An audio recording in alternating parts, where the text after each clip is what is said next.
Hello fellow Sublime Text fanatics, welcome to tonight's live stream. We are going to have some fun playing with a few different plugin concepts, and of course answer any questions that you may have about Sublime if you happen to pop in live. And of course if you're watching this in replay, remember every Monday, most about every Monday, follow me on Twitter for more up-to-date information. You can pop in to the chat live, ask questions about Sublime Text, and I will answer them to the best of my ability. It's a great way to ask some questions that are have a little bit of back and forth to them, which is sometimes a little bit harder to do in a situation where we might be doing something with let's say pardon me, comments and text chat in the Discord and the forum and so on.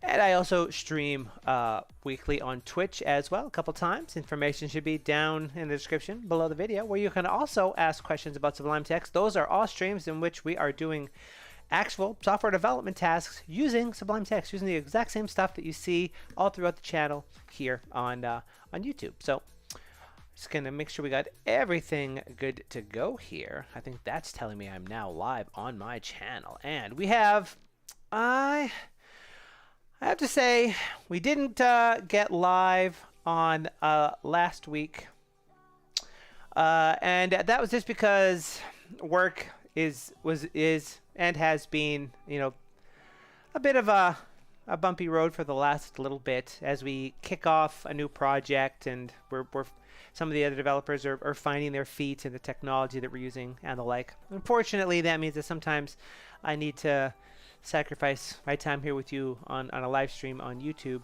to help people out for problems that they have encountered. But hopefully we're seeing the end of that. What we're going to be working on tonight, though, is nothing related to that, and a few different things that have come up this week I thought we might play around with a little bit, just to get an example of some stuff that we can do.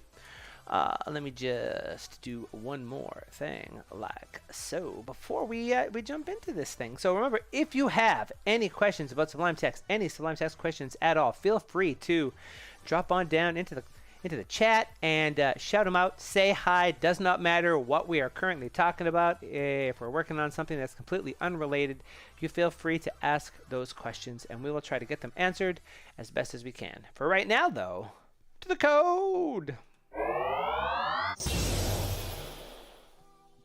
That one might take a little more time than technically it should. So here we are in Sublime Text. It decides that to about there. So what are we gonna work on this evening? Well, I had a few ideas. I lost track of what I was searching for in the Discord. But someone asked a question about key bindings that toggle, if you will. Or I guess more specifically, what if you wanted to have multiple sets of keys that do something and you want them to be mutually exclusive? So not in the same way that we would normally do, where we say these sorts of bindings are available in this kind of file and these are available in this kind of file, but just more generically, I want these keys to do something until I swap into a second set of keys, and then I want these other keys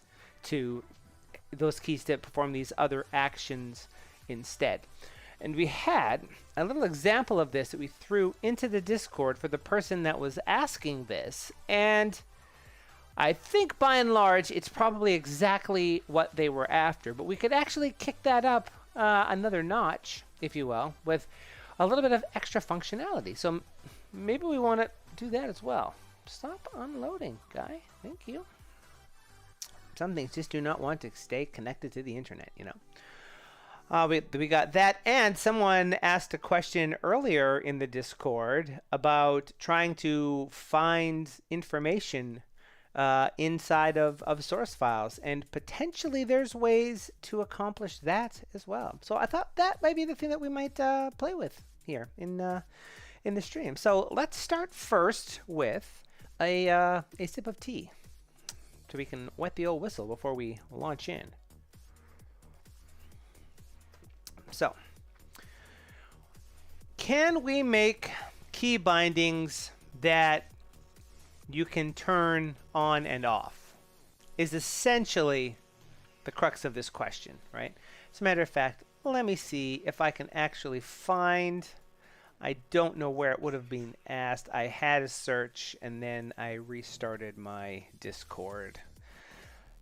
That was an unfortunate turn of events. I'm assuming it would have been something in the support section. Yes.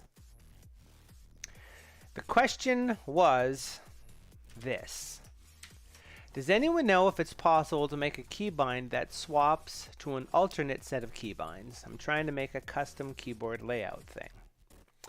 And I said theoretically possible, depending on what you'd like to do. Some ways easier than others. And the question or the response came back: how would you suggest to set this up? If I were to ask such a thing, would it be some kind of inbuilt variable and then set by some common keystroke? So, if you have watched videos on the channel in the past, you may well know exactly what it is that we could be doing in this situation. In fact, if I was to do this, hopefully this will work. I haven't done it in a bit. Let's say we actually want something like this. This video right here, which I shall paste into the chat, is the key to the situation with which we are doing right now. Remember, when we define key bindings, we can add context to those key bindings to say that these keys should only take effect in a specific situation. And I believe there's probably a little other video on the channel about this as well. And if you can make a key binding that's only takes effect in a certain situation, then by definition you can have what this user wanted, which was multiple sets of keys that you switch between. Because what you would have is multiple sets of keys with a context that you can switch between the next and the next and the next, right? Pardon me while we rub the old ear a little bit there. So I provided an example of something like this, and we could probably do something similar right here. We got to do a little bit of a test first to see what keys to use. This is the problem if you're helping somebody define key bindings. Coming up with examples of keys is like the hardest part sometimes, you know? In the same way that coding, sometimes the hardest part of coding is coming up with the name of the thing that you're trying to do. Similarly, trying to come up with a key binding for something that's not conflicting or is actually easy to press can be its own situation. So it goes a little bit something like this. Let's say we go into my user key bindings for Linux, like so. We've got a few different other bindings in here. Let's just ignore all of those for the time being. I don't need to worry about any of those. Those are just my own custom setup for Sublime. So the first thing we're going to do is be unhappy about that, apparently.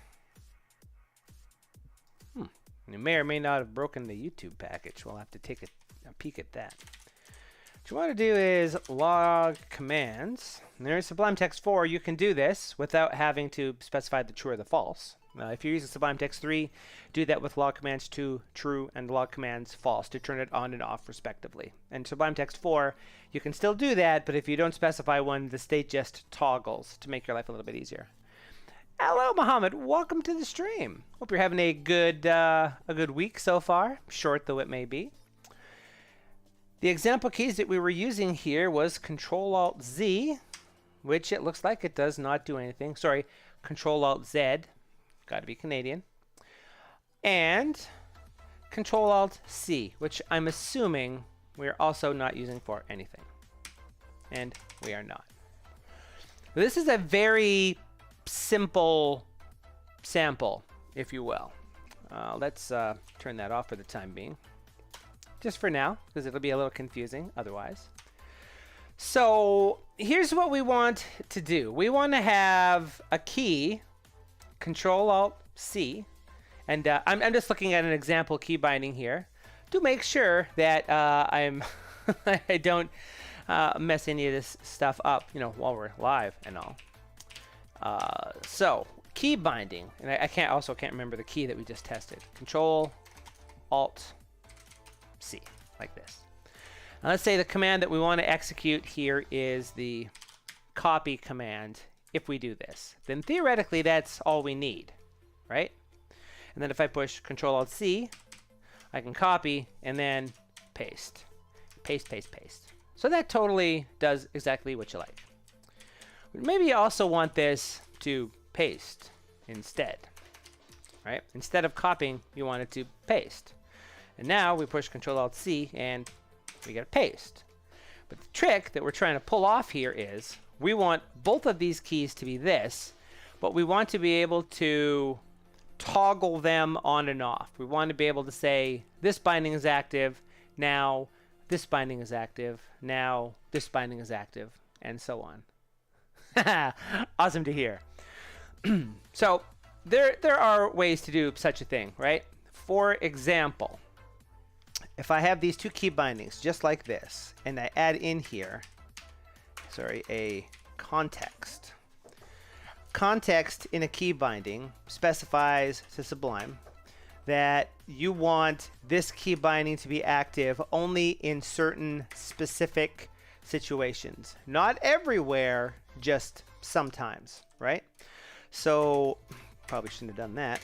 Let's say we have something like this. Now, an example of this that's very common is selector equals, this is a source.json file, so let's say source.json here, like this.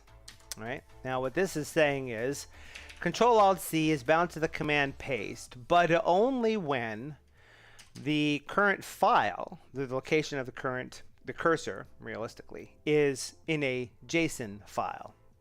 Which means if I press Control-Alt-C, I get paste because this is a JSON file, right? If I start to create a new file, this file is plain text. I push Control-Alt-C and it's not pasting. If you look down in the status bar there, it's saying copied one character.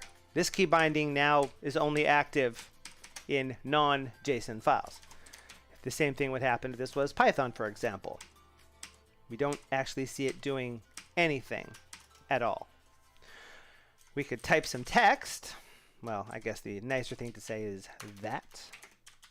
For example, push the key. It says it copied characters, but this isn't JSON. We changed the syntax to JSON.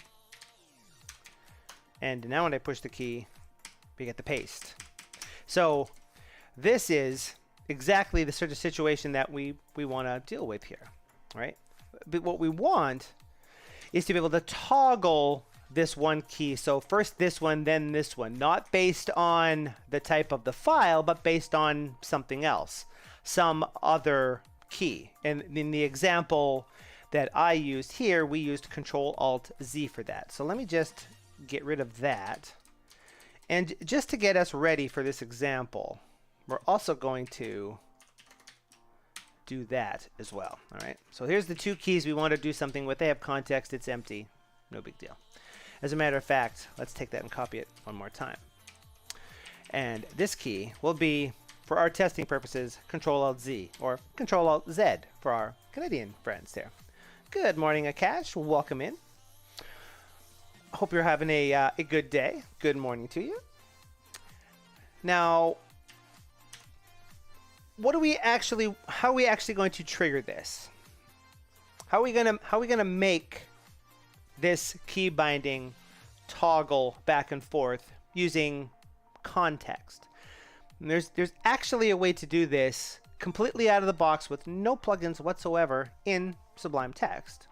Because one of the things that we can do is use the command setSetting to set a setting inside of the current file. It's the thing that's used, for example, if you were to go into the menu and say that you want the ruler to be at line 70, the ruler is at line 70. Or if we wanted to say the ruler was at line 100, ruler is at line 100. This is exactly the command that is doing this, is setSetting. It sets it only in the current file. Similar example, turning word wrap on and off.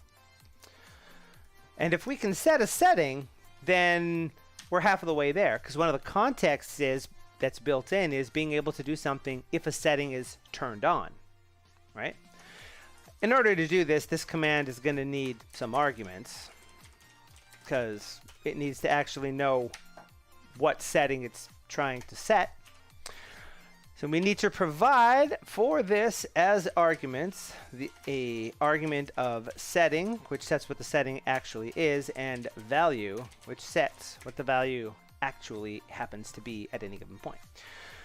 We can make this be any setting we want. That may not be immediately obvious, but settings in Sublime are completely open-ended. You set any setting you want and check to see if it's set later. This is how plugins do that sort of thing, for example, right? So the setting example that I used here was something called doCopy. That's just because of the command that I chose. Could be anything you like. Let's say that when you press Control-Alt-Z or Control-Alt-Z, the value of the doCopy setting gets set to true. But we say that this only happens if the setting named doCopy is equal to the value false. So if the setting is not set, this key binding becomes active and it makes the setting be set, right? Similarly, we take this exact same key binding and go like that, and we just got to flip these two things around. We want that to be true and that to be false, right? So we swap them around like so. So now, Control-Alt-Z in this binding sets doCopy to false, but it only does it if it's already true. Now, if we wanted to test that, we could do something like this. Turn on command logging, and we can see that if we press Control-Alt-Z, the command that gets set is doCopy value true, doCopy value false. Don't worry about the color helper preview. It's trying to be a helpful assist in assigning colors, but colors don't work in this particular type of file. But we can see those values swapping around just like that, right? Which means that these two keys themselves are toggling their own functionality back and forth between one and the other every time you press it, by dint of the fact that it's changing this setting. Now all we got to do is take this context and this context, decide which way we want them to be in here, and stick them in here. Probably could have done that a little bit smarter. Let's do it that way, shall we? So that we don't run into issues. One there, paste it in, maybe indent it to make it a little bit better. And because this is copy, I guess we probably want those to be the other way. So if the do copy setting is turned on, then this key binding executes copy. If it's not turned on, it does paste. And those two keys swap them around. So, you know, we grab some lorem text. And again, we can turn on log commands. We can say we push Control-Alt-C. What we're getting is a paste. That's not really what we want. So let's push Control-Alt-Z. Now, when we push that key, we are getting a copy. We can paste that in as many times as we like using the regular paste key. Or alternatively, we can use Control-Alt-Z and swap the setting the other way. And now Control-Alt-C is the thing that's doing the paste. It's a very simple example, but a very powerful example of how using just functionality that is built into Sublime, you can get this kind of action. Now, the downside to this, such as it is, let's just turn that off so we don't go too crazy, is that the set setting command will allow you to set absolutely any setting you like. Could be ones that exist, could be anything if you want. This context that is built in only works with Boolean settings. So you can only do this with the setting that you set to true or false. If you only want to toggle between two different states of something, this is the easiest way to do something like that. Nala the Husky Pupper. Oh, hey, it's the guy. I know you. I think you're the same guy from Twitch, but that can't be because I like him better. Oh, right in the heart, sir. Right in the heart. What if we wanted to have an example that did something like this, but with more than one key, more than one command, associated with this thing? How might we pull something like that off? Ostensibly, you could play all kinds of games with having multiple contexts and try to work out how they are setting themselves, right? If you wanted to. If you wanted to be purely core Sublime, that is entirely something you could do. Because keep in mind this. Booleans, true or false, right? 1 or 0, on or off. That's a bit. Numbers are made up of bits. A Boolean is just a 1-bit number. It has 2 possible values. If you wanted to, you could have 2 settings, one for bit 0 and one for bit 1, and then you would be able to do more. It would be very confusing, but if you wanted to, you could pull it off. I could have fancy emotes and stuff, but it would require somebody to pay. I think they would only be available to people that paid the princely sum of 99 cents, I think. And I think that's the only benefit you would get out of it. So I'm not sure how. It is something I've been thinking about, though. Hey, Ben. Hello, hello. What if we had a plugin with our own custom context? Because if we had our own custom key binding context, we could compare it to see if it was a specific number, right? We could say, if the setting is 1, do this. If it's 2, do this. If it's 3, do this. That's entirely something that could well be within our purview. It does make me realize that the list of operators that are in here are equals, not equals, contains, regex contains, not regex contains, and regex match, not regex match, and also text. There's an equal and a not equal, but there's not a greater than or a less than, if such a thing was what you wanted to do. In all of the time that I've used Sublime, that's never really come up that I'm aware of. But what would be a third thing that we might want to do something with here? For example, if we wanted to flip-flop between multiple things. Something else to keep in mind about this is that any key binding that doesn't have a context that uses this is just always available. So in the instance of whatever it is this person was trying to do, which was, I don't remember at this point. I don't think he said. I could have swore it was something like, kind of like a Vim keystroke is kind of where it strikes me, but I'm not entirely sure. Hey, Ashwin, hello. I don't know why I got that idea. Maybe it was just something I had in my head because it seemed like it was related to another question that was asked. I'm not entirely sure. That could well be the case. Nevertheless, we could do something like, new plugin, let's say. Create a new plugin, and we don't need a command, but we might need some sort of, like a key toggle event listener,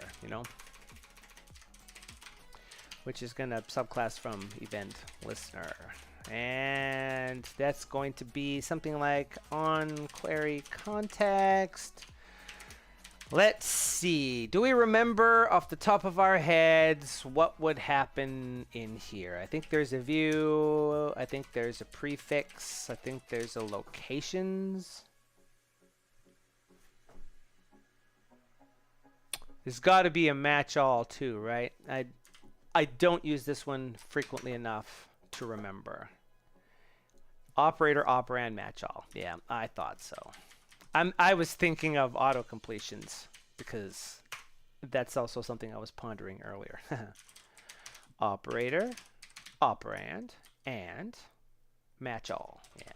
Whoops. Wrong key. That's embarrassing. Oh, there needs to be a key in there too. Pardon me. That's like so, right? Yeah. Yeah, there's still a view. I gotta close that file. I don't have one set up for that, no. Not a thing I tend to use in the general case. Although, I'm pretty sure if you use PyLSP or Pyro, well, what's the good one? Pyrite, and set it all up, you could do something like that. I'm just old enough that that's not a thing that I tend to do at any given point. Oh. Yet. I have been playing with some of that stuff. I currently have a linter, and I have TypeScript support turned on. Not on this system, though. Specifically because I need to get more experience with using LSPs so I can create videos for it. But I have not done that for this. This is the first Python that I've done since a couple of weeks ago when we played with the LSP system last, if we will. So if we compare as we dare the things that are available in a context, a key, an operator, and an operand, there's also another item here that is match all, which defaults, as you can see. Those are all the sorts of things that you might want to have in a context, and they're visualized here. The key, the operator, the operand, and the match all on this thing. Using this, the way that these work is that when Sublime is trying to determine which key binding it should use, it goes in a very specific order. It starts at the bottom of the key binding list and moves upward, finding keys that look like they match. So, for example, we push Control-Alt-Z, it finds this one first, and then it would find this one. And for each one, it evaluates to see, is this something that should be executed right now? And in doing so, it checks context. If the context on this key matches, in this particular case, that the setting is equal to true, then this is the binding that's used, and this command triggers, and that's the end. If the setting isn't set the way that you expect it to be, then it moves on to look at the next key and checks that one. And it'll continue doing that until it either finds a key binding that has a context that matches, or it runs out of key bindings that match. It'll either do something or not. It's also worth pointing out that one of the things commands can do is mark themselves as not being enabled in any particular situation. Before Sublime executes a command, it always asks the command, are you valid in this situation? And the command is free to say, no, I'm not. For example, the copy command could refuse to copy if text wasn't selected. In a situation like that, the key binding is still chosen. So for situations similar to that, you may want to set up a context that helps to better tell Sublime in particular situations you know this might not apply and you want it to keep looking. If your intention was, again, for example, that this command for executing a copy should happen, but only when there's text selected and there's no text selected, it'll still pick that key. It just won't do anything. It won't continue on. Maybe that's something that you actually want. Yeah, it applies to key bindings, though, does it not? And when it comes to menus, I think it's triggered in a different fashion as well. In a menu, and it determines whether or not it's visible and whether or not it's enabled right off the bat, so that you can't even choose it from the menu item, if I remember correctly. That could also be something that's system specific, but for the purposes of a key binding, that seems to be how that works anyway. It doesn't, good question. It says it has built-in support for JavaScript and TypeScript. What does that mean exactly? Does it have a language server built in? No. Support for languages in the core of Sublime includes things like being able to use the bad example, because there's not a lot of that stuff here. Let's open a project. Let's say this. What does it have support for? It has support for knowing about functions and being able to navigate to them. It has the ability to, given this, find references to those things. It doesn't have deep introspective support to know the types of values, or that if something is an object, what properties it has. For something like that, you would need LSP. But for the purposes of all of the features that Sublime supports out of the box, those are first-class languages in that they are now supported, particularly TypeScript, because JavaScript was always supported, but TypeScript wasn't until Sublime Text 4. It was supported by a third-party package.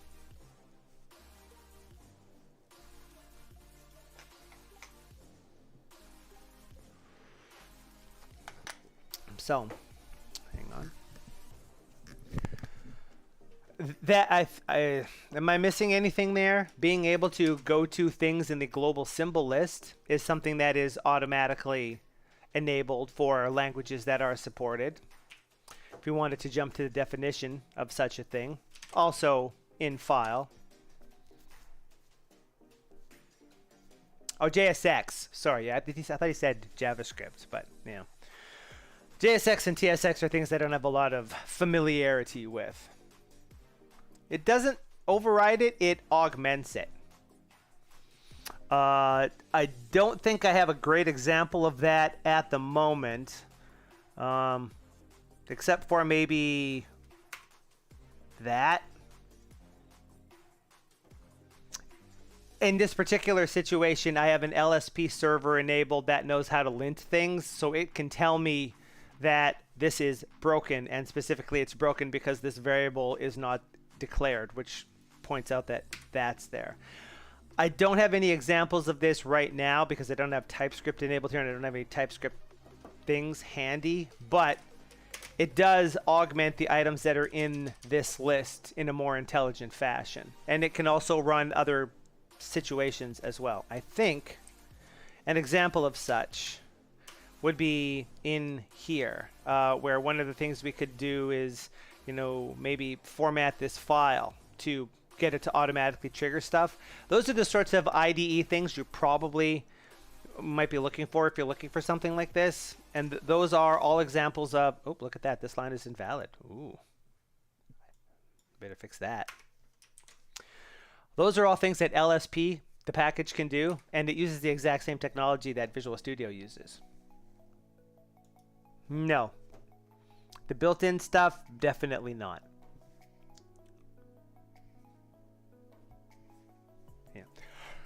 There you go.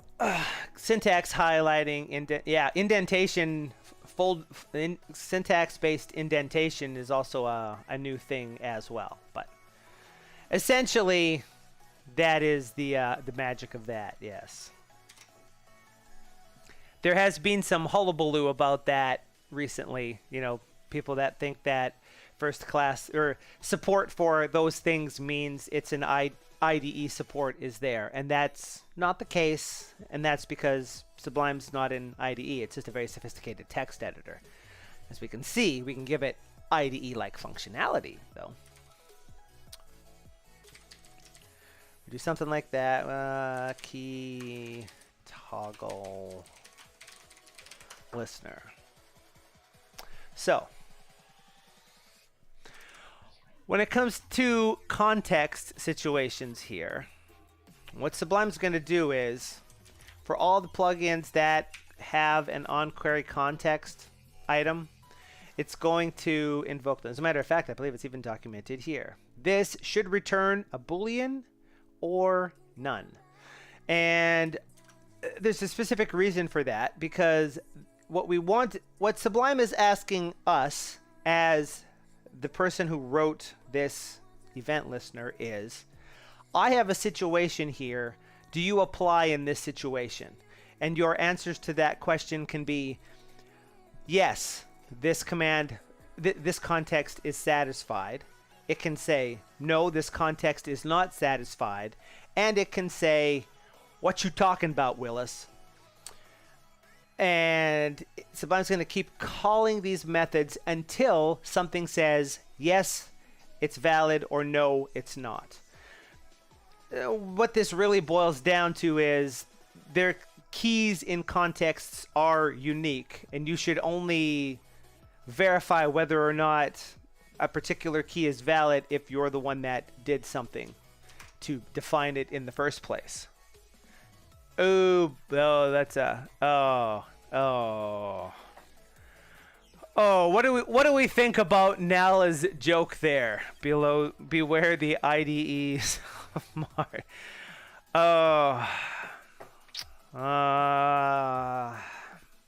Well, it was topical. I kind of chuckled before I realized what I was doing.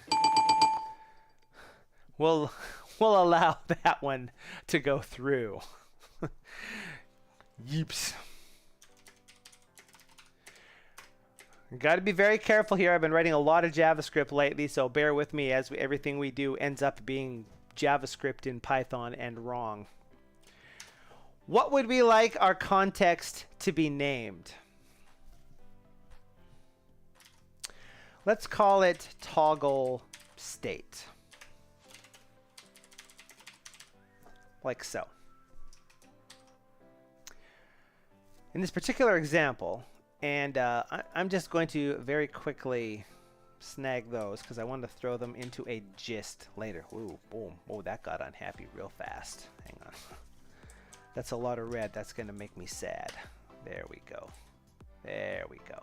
Cool, cool. This particular package that I am using for linting is quick lint JS.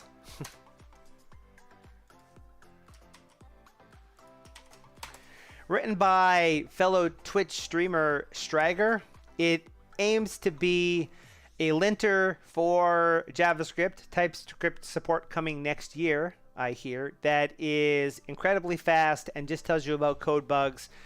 It doesn't tell you about things that are style related, because style changes aren't bugs. Bugs are bugs, which is the reason why I'm using it as much as I am, because I very much do not like to be told how to style my code.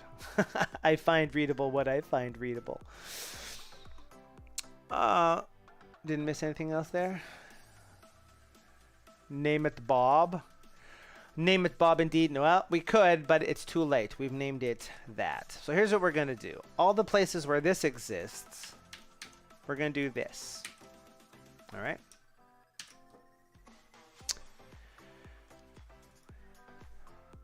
The idea is, for all of these keys now, this is, for all these key bindings, kind of a lot of overloaded terms here, so bear with. For all of these key bindings, these contexts have a key of toggle state. So as key bindings are being evaluated, this event listener is going to be invoked, and it's going to ask us, do you know this key? Yes or no. And because this is the only one we're handling, we're going to return none if that's not the key, because that means there's some other context, like the setting context, or the one that Terminus uses to know if things are a Terminus view, and so on and so forth. There's a lot of these things, some built in, plugins add them. If you aren't the one that's implementing it, do not return yes or no, true or false, because you will break keys, essentially. So we can even document that here. If this is not a key context that we know about, claim ignorance. Otherwise, this is a key binding that, or a key state rather, that we know something about. So what do we return here? Well, we can return true to indicate whatever's using this context, let it go. Or we could return false to say, nope, doesn't apply here. What do we do to decide that? Absolutely anything we like. If we want to, we could just always return false, and then these keys will never trigger, no matter what we do. That is set to return false for the key toggle state. These are all the key toggle state. We toggle commands. When I press Control-Alt-C, nothing happens. Press Control-Alt-Z, nothing happens, because we've said those don't exist. You want to block a key, this is a great way to do it. Incidentally, the setting that we had here, great way if you're a package author to make your key bindings only active if the user specifically wants them to by setting a setting. Another thing that is commonly done. What we have here is an operator and an operand, and we want to be able to compare them against some value. And by strange coincidence, we have an operator and an operand here. I'm going to turn that off because, again, that's going to drive me nuts. Never actually liked the name Richard. Sorry, lady from Ocarina of Time. Woof.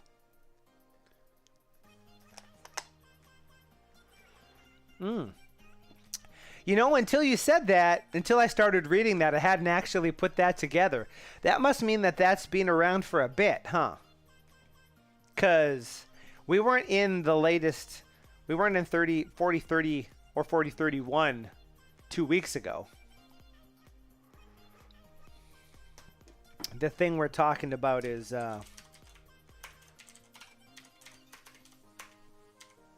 can't type. All right.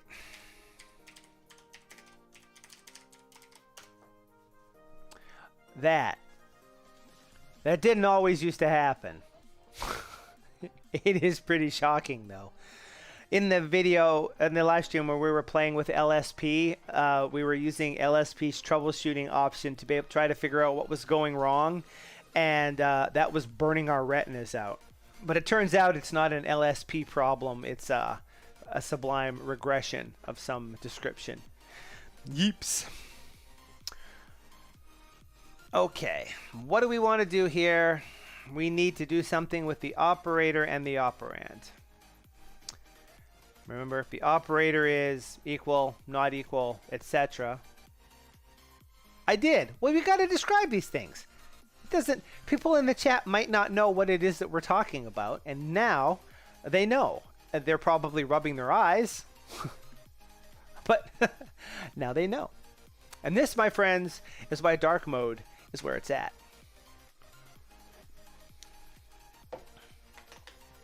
Let's look at the documentation for this, because we have different operands that we can do something with. If we wanted to really brute force this kind of thing, we could say, I guess we're going to have to store some sort of state internally, aren't we? If we think about this deeper, we're going to need our own command as well. Otherwise, this is not going to work because we're not dealing with settings anymore. So let's do that too. And we're going to do this in a very simplistic fashion. Sublime does not use Electron. No, it is a custom UI toolkit that has been created, but it's all native code. There's no Electron in here. What we do have is what that's referred to as an HTML sheet. A sheet being the thing that represents the contents of a tab. But it doesn't support all of HTML. It only supports a smaller portion of HTML called mini HTML. As a matter of fact, that of course always goes into the wrong locale. This is documented, visible here. As it says, it's a limited subset of HTML and CSS found in most things. While only certain CSS and HTML features may be implemented, they are designed to be standards compliant. So if you see it, it should work the same. So not everything is in here, so it's not possible to turn this into a full-fledged web browser because there's not enough ability to do something like that. There's not all of the tags. Also, prepare your eyes. While we can add links, you can't select any text in here. Very much for display purposes only and interactivity. I don't think we're actively using it anymore. Are we? We're not. When we do scratch buffer prompt for syntax, there used to be a one of the things that you can have. Oh, here's an example. Arithmetic. When you enter something, this little preview is rendered as mini HTML. Indeed. But no, Sublime is not Electron based. Part of the reason for its speed.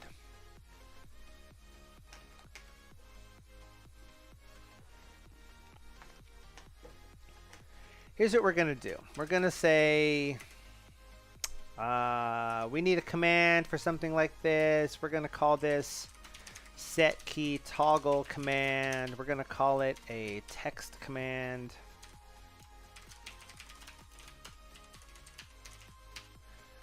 And oops, it's going to have a toggle name and a toggle value like thus.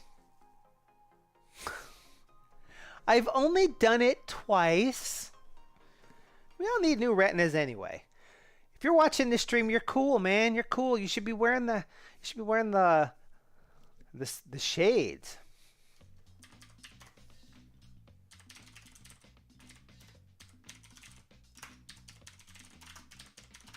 Here's what we're gonna do. Just as a quick example of this stuff. What this is a command called set key toggle, which takes a toggle name and a toggle value. It sets it as a setting. That's exactly the thing that we were doing. But, you know, which order did I copy those in? I copied them that way, didn't I? I did. Name, value, boom. Name, value, boom. Because this needs to somehow persist. Yeah. You want to go for 3? Put your eyes real close to the monitor, Husky. So those items will now invoke set key toggle. But will otherwise do kind of what they used to do before. Now, you would probably do this maybe in a different way than this. This is entirely just an example of a situation where this might be actively interesting. And we really screwed that one. We gotta do that. There we go. Save that bad boy up. Now, we can say that for our purposes here, the operator, The operand is going to be what? I guess we're going to need to do the exact same thing for this as we did for the other one, aren't we? We're going to say the toggle state is going to be, oops. Oh man, I really messed that thing up with those key bindings, bro. That's the toggle name that we're actually going to use. So here's what we're going to say. We're going to do that and that and that and that and go. Whoop. Well, actually, we'll probably do that. Okay. Yeah. I'm aware. Thanks. I misclicked on that one. It's not the end of the world. What we're actually showing here, ostensibly, is a version of the set setting context, how it's actually implemented behind the scenes, realistically. Now, here's the part where we have to say if Bob is equal to toggle state dot thing, then Bob for the length of toggle state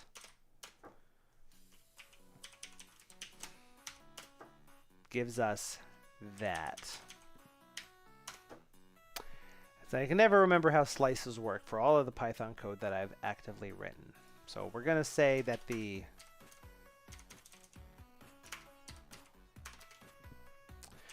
let's say the right-hand side of this operation is equal to the value that we get by asking this view to get the value of a particular setting, and the value of the setting that we want it to get is the key, but sliced by the length of toggle state dot. Thusly, we get that value. Let's say we default it to 0, for example. Hello, Ayush. Yeah, unfortunately, the latency on YouTube leaves a little bit to be desired. Not a ton to be done about it, unfortunately, but I will be streaming live on Twitch on Wednesday. The right-hand side of our test is the value of the setting named in the key. Actually, we want to change this, don't we?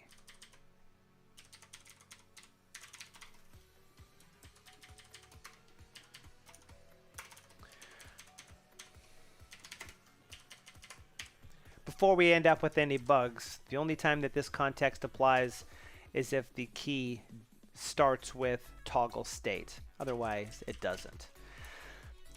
This gets the length of that particular string. This part strips that part off, leaving only the part that comes after the dot. We pass that to the get to get the name of that setting, which is what we are stashing in here. Like so, with those. I guess we probably are good to go on that situation. And yes, please put that in your calendar. Now,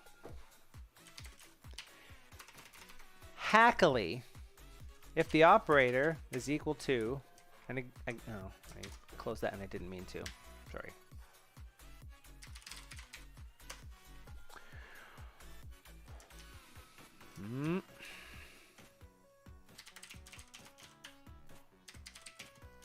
If the operator is equal to sublime op equal, that's not Python, and the operand is equal to the right-hand side value, return true. This is not how you would do this, but for thanks for stopping by, Ashwin. For illustrative purposes is why we're implementing it this way. You, of course, make this, a lot smarter.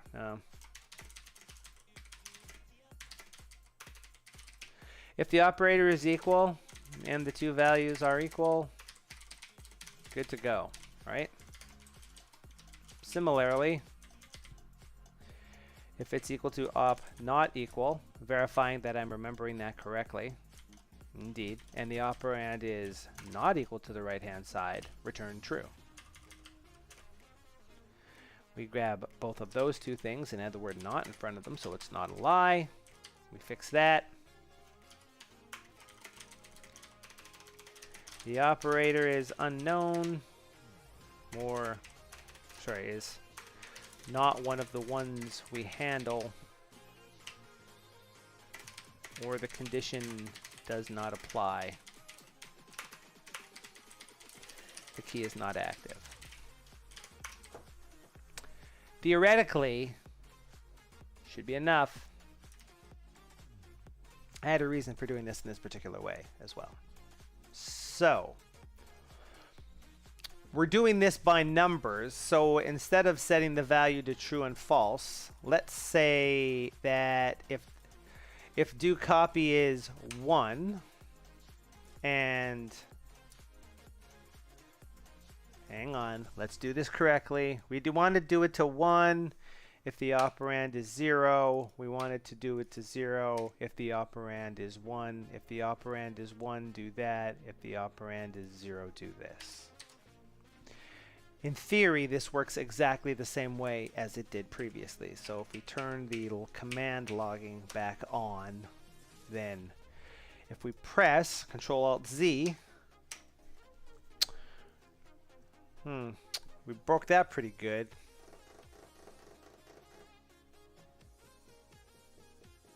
Why did we get multiple values for toggle name?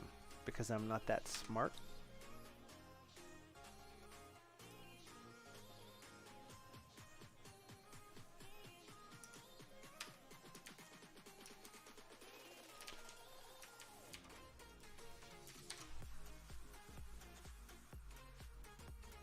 Got multiple values for argument toggle name.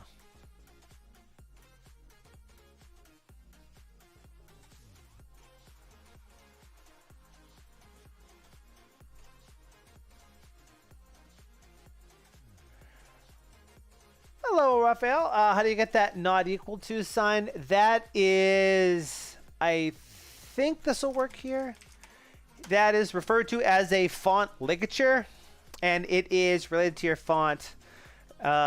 If your font supports it, it'll just automatically work out of the box. Nightbot might actually, there we go. Thank you so much. That's the example of the font that I'm using. There's a variety of those. For example, there is, 1 is greater than or equal to 2, or 2 is less than or equal to 1, or 1 is not equal to 1. Or if you're doing stuff in JavaScript, those combine as well. In Python, they don't because that's not a valid operator. Many fonts have that sort of situation. Our issue is, I forgot that. Whoops. Control-Alt-Z. Set toggle, toggle value 0. Set toggle, toggle value 1. Set toggle 0, toggle 1, toggle 0, toggle 1. Now, if I push the key, it's copying. I push Control-Alt-Z, it switches the other way. I push C, now it's pasting. So, in this particular example, we have essentially replicated exactly what we had with that first example, right? When the key bindings look like this,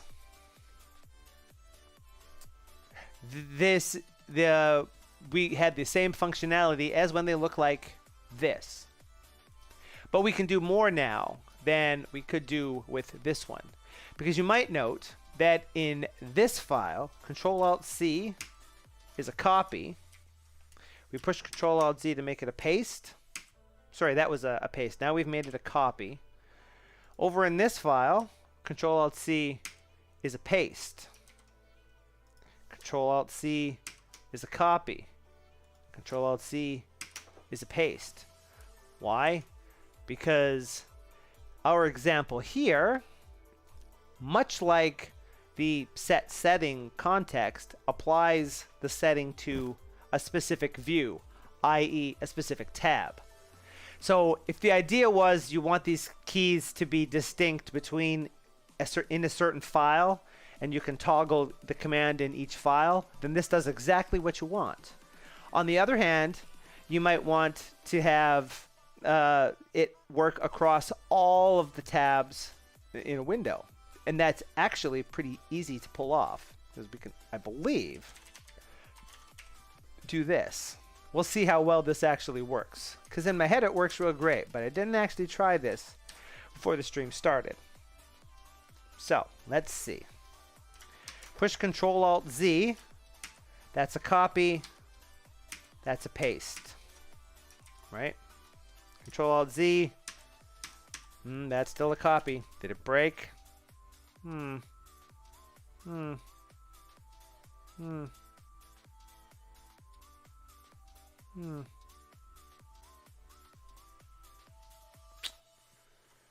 Should work. Like I said, I did not test this prior to this live stream. It's just an idea that occurred to me. One of those things that we like to do here.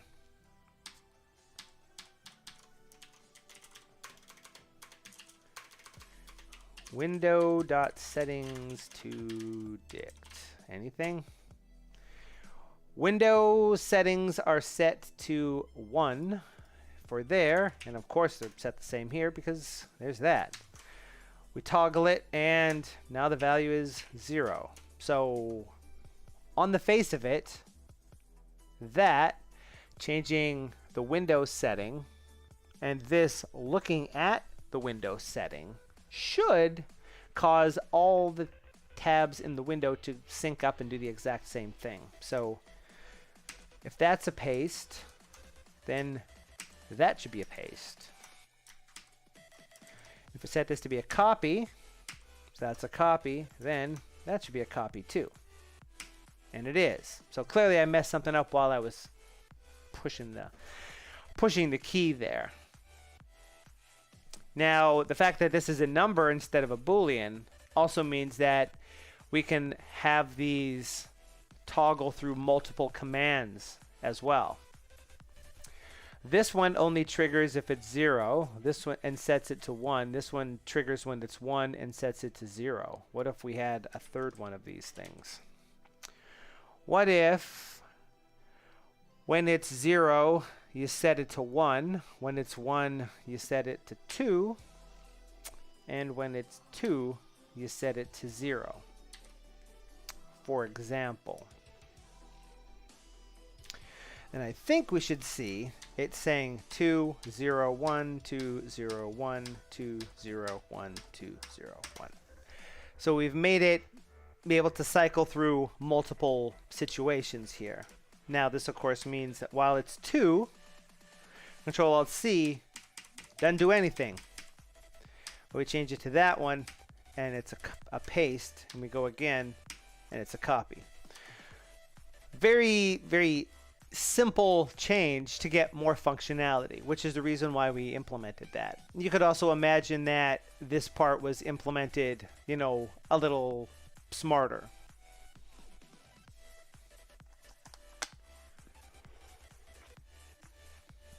But that is a very simple example of being able to have multiple keys toggle very easily with a minimum of plugin work. It also demonstrates how the set setting context works as well.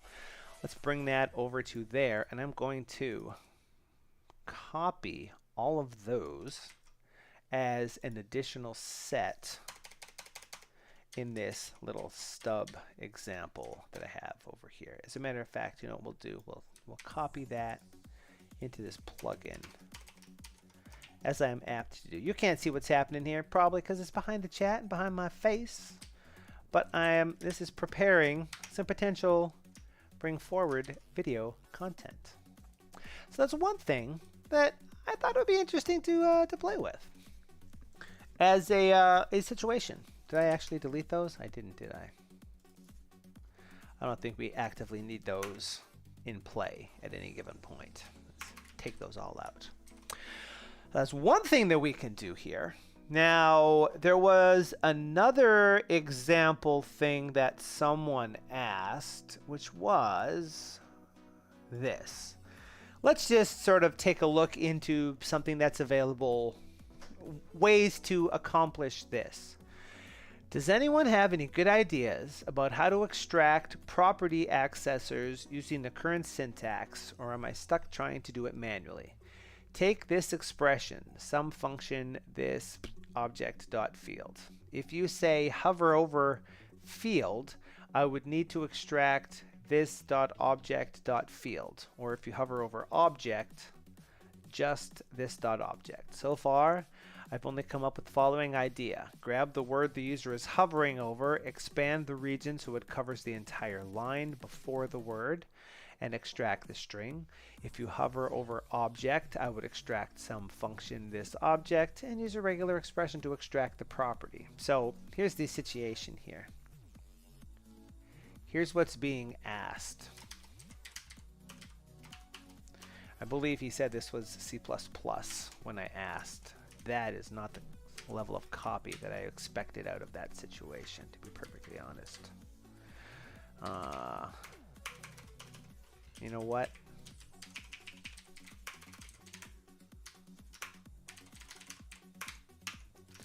What have I done? Do I not have one of those for C++ stuff? Oh, I see. Oh, I see what happened. My bad. It remembered this stuff. So here's the example of the code that this guy is talking about. As a matter of fact, let's do this. Whoops. That is not the correct situation.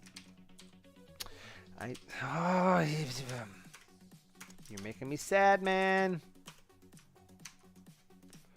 No, I don't want you. I don't want you. Thank you. My finger keeps slipping off of the shift key. It's been one of those days. How to extract property accessors using the current syntax. Take this expression. If you hover over field, I would need to extract this. If you hover over object, it needs to find this. Is there a way to pull something like this off easily? He said the only thing I've come up with so far is the following idea. Say you're hovering right here. Grab the word the user is hovering over, which is this one. Expand the region so it covers the entire line before the word. And extract it, which would end up with some function this object. Use a regular expression to extract the property accessor. That's how he was thinking of doing it, and the person wanted to know, is there an easier way to do something like that? Well, hey Jack, hello. Welcome. Keith recommended a thing. One way you could try to do something like this is regular expression based, right? If you're familiar enough with C and C++ and you hover over a thing, then you could use regular expressions with the content of the buffer, which is just a big string, in order to find the part that you want. And it would work. It might be a little fiddly, might be tricky to get dialed in. You have to find just the right regular expressions. There's probably no end of cases where the text seems to match but doesn't necessarily mean what you want. Kind of fraught is what we're saying. On the other hand, this is currently syntax highlighted.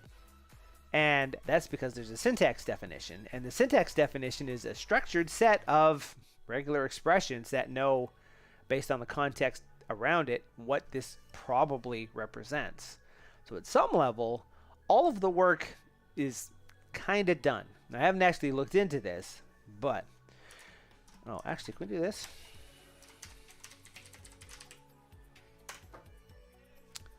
Did that actually do anything? Or did we oh right, it's broken. Oh, shoot. All right, well, Never mind. We better turn that off. Otherwise, it's going to break. I haven't done anything with that package since some new functionality arrived in Sublime, so that's an unfortunate turn of events. This is a C++ file inside of a function, inside of a block. It's a function call, and there's a variable, and it is named this. And these are the syntax rules that got to that location. This doesn't have that sort of scope. This has variable other read write, and this has variable other read write member. The idea is, based on one of these things, trying to find the appropriate information using the scope, which, depending on how the scopes are applied, may or may not be easy. So that's meta group. That is meta group variable. This is an operator of some sort. It's an accessor punctuation. Let's do this and say expand scope. Oh, sorry. Extract scope. Return the extent of the syntax scope name assigned to the character at the given point. This was the first thing I thought of. Probably not what we actually want at this particular juncture. If we put the cursor at a certain situation and say we did something, oh, go away, logging of commands. Good gravy. View.extract scope for view.cell 0.a. That's going to give us that, and then we view.subster that. And it gives us, for wherever the cursor is, all the text that is the extent of that scope. So, let's see. If we were on field, it's going to extract field.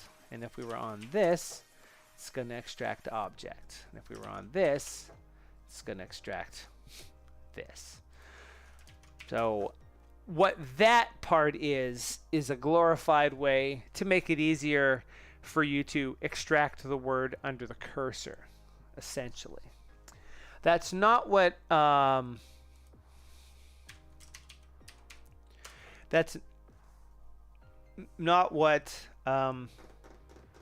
Keith recommended. Keith recommended this: a list of all distinct tokens in the provided input region, returning back regions that specify the locations of each token and a scope of that token.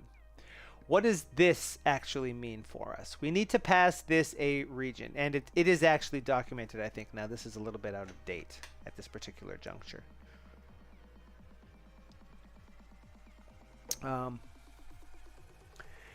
We need to provide a region for this. So let's do something like this. If we did view.line, sorry, I wanted that part. That'll return, oh, sorry, let's use B. The extent of the line that the cursor, the first cursor is in, right? So that returns that whole line, for example. Or if we do it now, that line returns all of that business. So that is the part that does this thing. Now what we actually want to throw in here is that instead. So now we end up with a fair bit of stuff. Let's see what it said that it gave us. Regions that specify the location of each token and a string that represents the scope of that token. So for this whole line, which was from 96 right here to 134 at the end, This is saying that from 96 to 100 is special. 96, 97, 98, 99, 100. And it's just C source code that's inside of a function block. From 100 to 113 is also special. That's 100. That's right. So 100, 1, 2, 3, 4, 5, 6, 7, 8, 9, 10, 11, 12, 13. What's that one? That is a function call variable function. So that's the name of the actual function that this thing is interested in.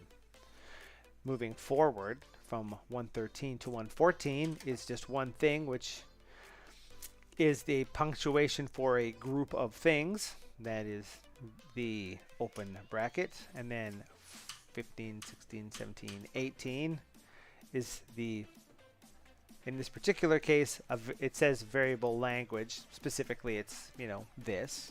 Next to, after that, are the punctuation accessor arrow, and so on.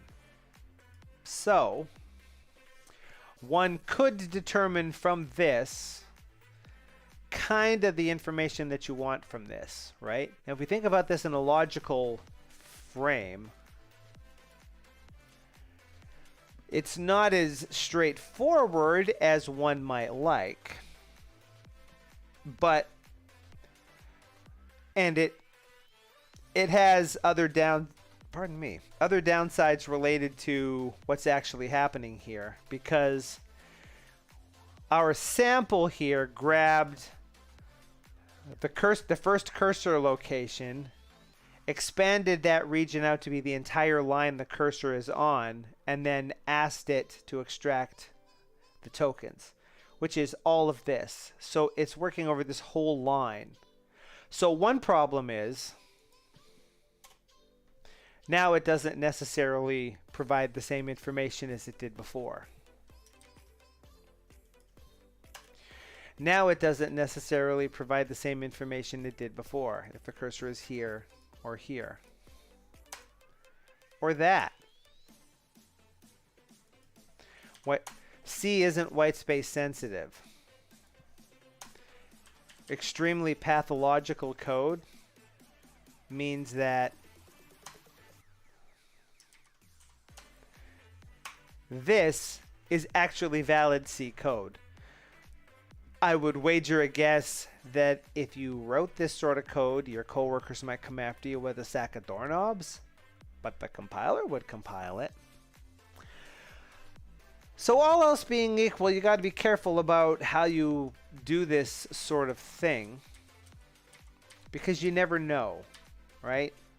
You never know. A more robust application of this would need to know for any given situation that the cursor is right here. Let's grab the whole file and look for tokens, and it needs to look backwards from where it started to see if it finds all the information that it needs, and forward from where it starts for that matter. All else being equal, the thing that you want to be able to trigger on first is, of all of these different tokens that exist in this line of the white space and this and the parentheses and that and that and that and those two situations right there and this and the semicolon that's at the end of the line, which one of all of those things, if any, is the thing that was hovered over? Easy enough to find. You're going to have that information available here to be able to pluck it out of this list. And from there, you can use the scope to see if it's the thing that you think it is or where to go from there. It seems like a semi-tricky issue because you're still going to need some amount of knowledge of the structure of C++ code in this particular example. Sometimes when you do a thing like this, you might do something with scopes that uses comments. And in that situation, that would be a lot more all-encompassing because, compare as we dare between that and that. This is a comment. This is a comment. They're different kinds of comments, but they're still comments. And this is a comment. One of the things we like to do with syntaxes is make sure that the scope names are not distinct, but appropriate, if you will. The recommended values. Part of the reason for that is to make sure that the color scheme can highlight the thing. But also you gain power. If you want to work on comments, all you got to do is look at comment scopes and you're good to go. For example, there's a plugin that knows how to expand these comments that Keith wrote. And it should work in anything that has a comment type. Without having to do anything special. Because it can look and say, this is a comment. It can look to the start and say, those characters right there, those are the ones that started this thing. They are the punctuation definition comment. That must be the thing I want to insert at the front of the line. You gain a lot of power this way. A lot of power. This one seems a little more fraught. It's worth mentioning that the C and C++ syntaxes for Sublime, I think, haven't been fully reworked since all of the new syntax highlighting support has come in.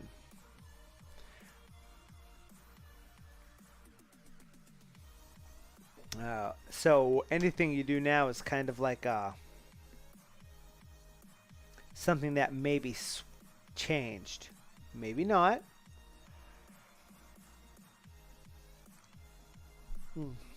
Apologies.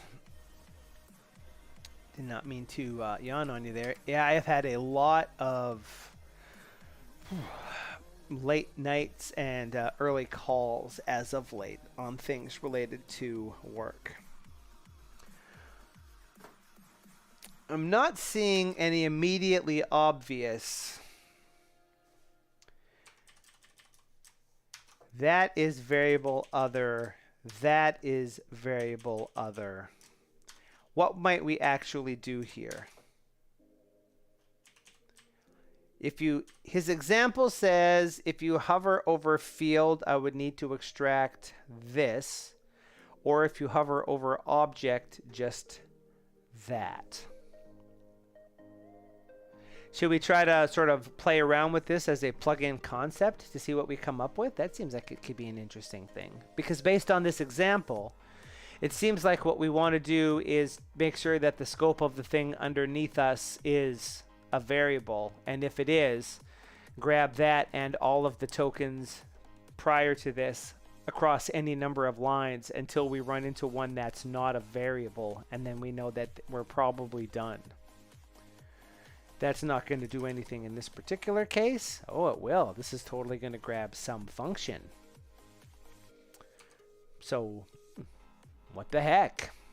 Let's move this down. Oh my, I wonder. That'll do. Let's keep ourselves that sample C code. I'm going to move this over to here for the time being.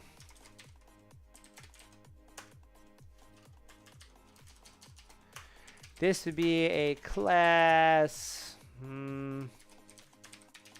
variable hover event listener.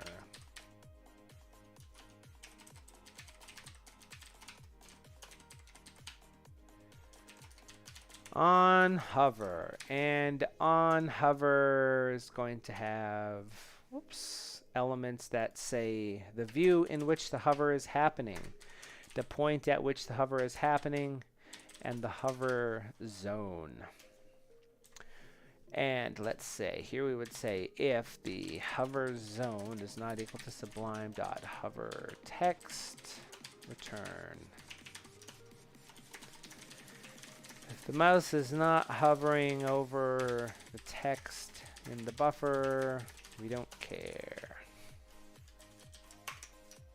Simplistically. Hover test thing is what we shall call that.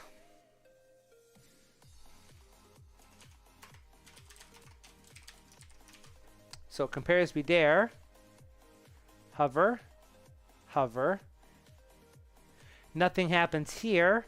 Why? Because this is after the text. This isn't the text. This is the text.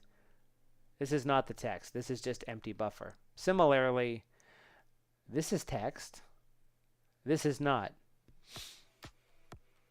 Well, it's not supposed to be. Oh, it's triggering on the new line. Pardon me.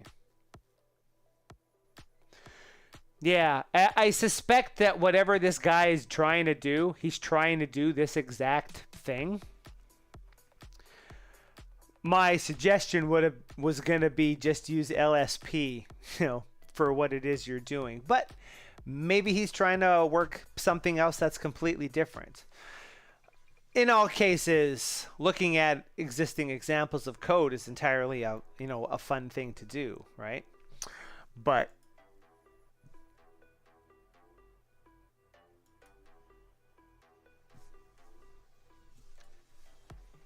sorry, I thought I had a sneeze coming, but I don't. Let's do this too. To clarify what's happening here. That's 227. That's 229. That new line is 228. Everything after the end of this isn't anything because there's no text there. At the end of this line, it's 337.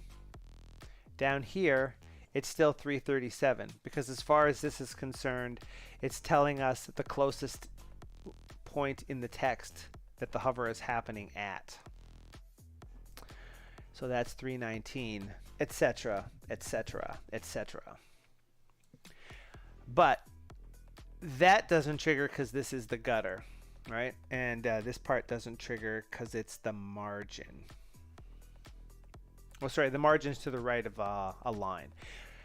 If we wanted to, we could make this stuff trigger too, but we don't. We want that to happen like that. So now we can tell if the mouse cursor is hovering over the text in the buffer. We just need to do something similar to that thing we were already talking about.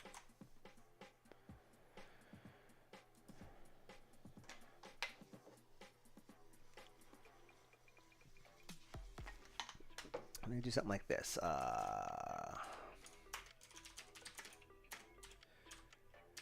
We might say something like view dot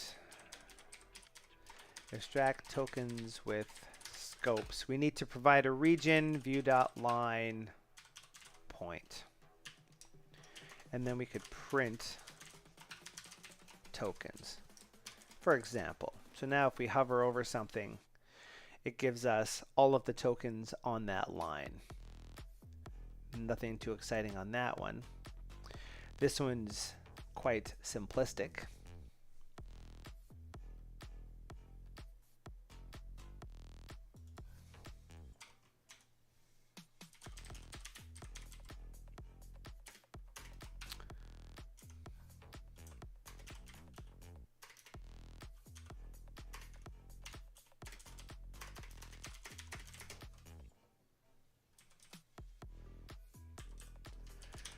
We do something like yeah. We can get to actually just see all of the tokens as they exist on whatever line you hover over. That's the print. That's that. That's an empty line. That's the return statement. That's that statement, etc., etc. Using that, you could figure out which one of these ones is the one that the cursor was inside of. As an example of this thing. So that shows us a nice split on how this actually is pulling stuff out of the syntax. You even get to see the white space in between these things. I gotta stop moving the mouse because the slightest little bump causes it to re-trigger the hover. So what's the next thing that we want to do? We need to know of all of the things in the line that we just did, which one is the one that the cursor is currently hovering over. 'Cause presumably that's one that's kind of interesting to us, right?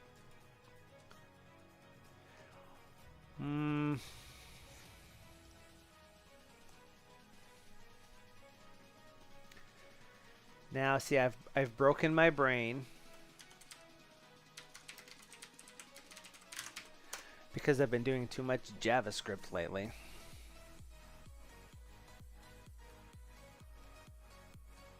Why is the link to the documentation not the first thing?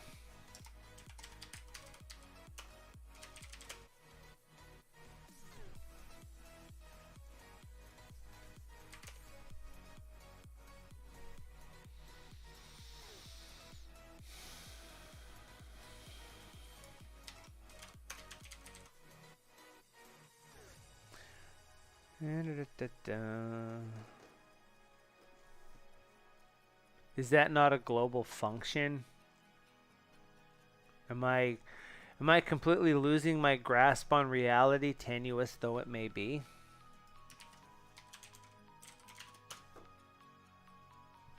No.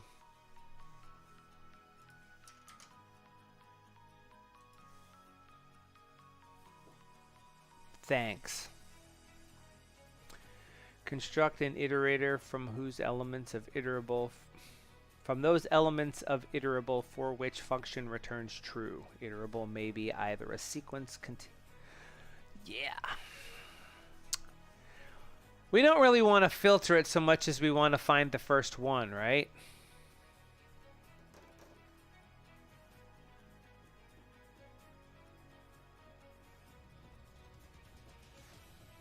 I guess there's the shortest way to,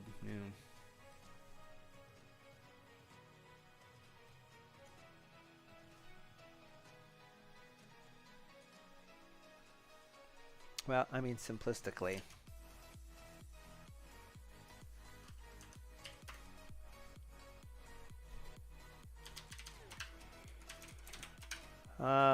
Filter and iterable. Iterable is tokens. Whoops. I meant to put that in there, pardon me. The function that we're going to invoke is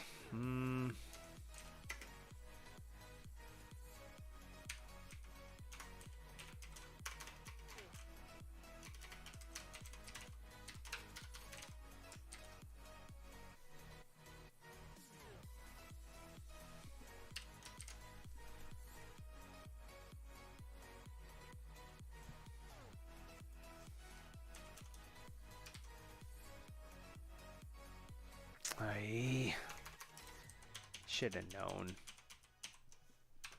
Not really how I would like to do it, but for the purposes of hackery.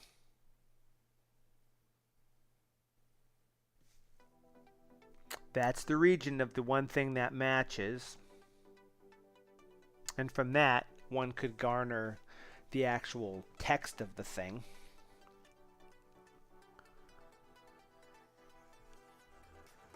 So let's see. I guess what we really want isn't to find that one. We want to find the index of it in the list so that we can grab everything that comes before it. What's the most Pythonic way to pull something like that off? Nope.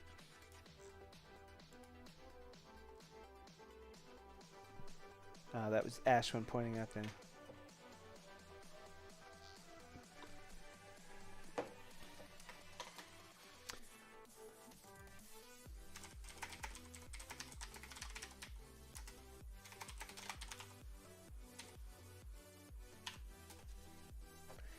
Sorry, important that I make a joke in the Sublime Text Discord. All right. We would do something like Python find index of item in list. Well,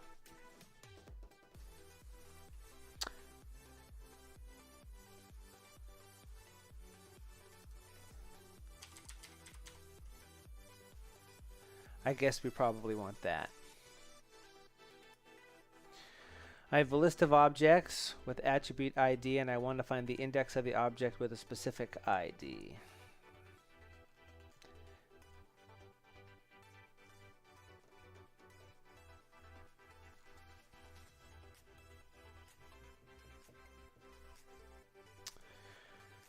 How Pythonic do we want this bad boy to look?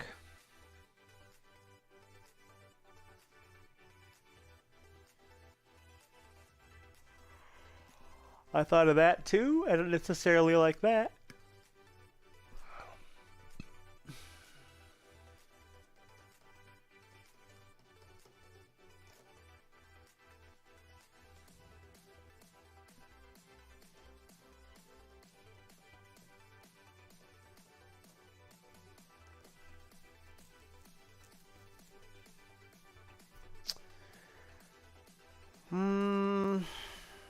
None of these really make me super excited as far as readability is concerned.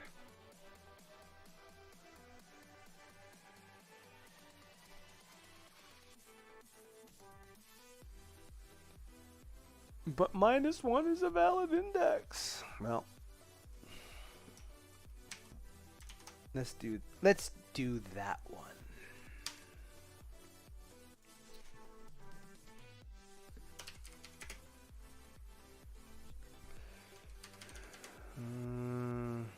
Yeah.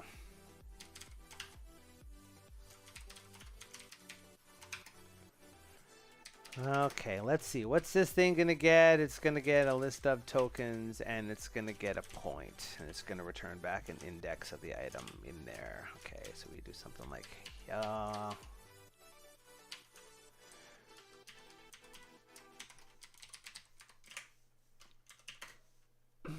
if item 0 dot, how did I do that before? It really looked like I knew what I was doing there.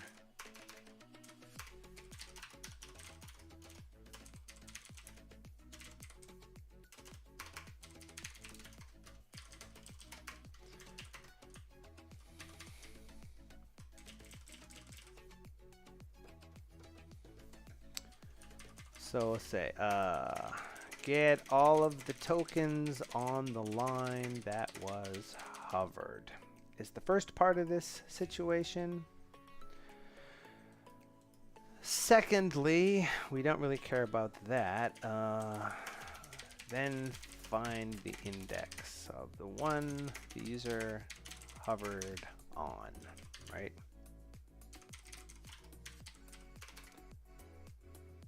The start index is equal to self.get hover token given a list of tokens and a point. Doesn't need to be that way, but it makes this code easier to read, so that's always to the good. If start index is equal to -1, return. If somehow that's not found, leave. But how? Right. Now, what we can actually do here if we want to test this is comment both of those and just print view.subster, and the region that we want is the list of tokens at the start index. Region is the first point of the tuple. And oops, we end up with the function and the this and the this and the this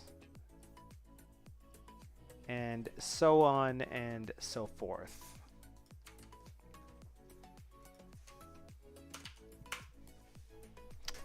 Now we do a little something like this. The result,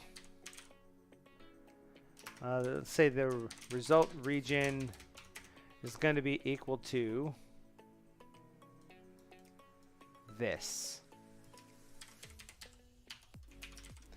which should give us the exact same result as we got the first time when we do this. There's that, there's that, there's that, there's that. Now we need to be real careful about what we pull off in this situation. Because how far do we want to go with this? This is a punctuation section begin. This is a punctuation accessor. And this is a punctuation accessor. So we want to grab everything starting from the token that the person specified, going all the way back, but only grabbing things that are variables and punctuation accessor. All right. How might one pull something like that off? Oop. Hang on a second. I need to swap a thing here. We only got a few minutes left in this bad boy. Let's see what we can pull off.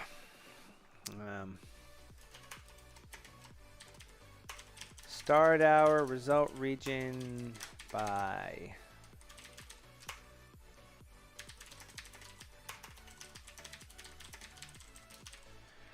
we realistically only want that while it's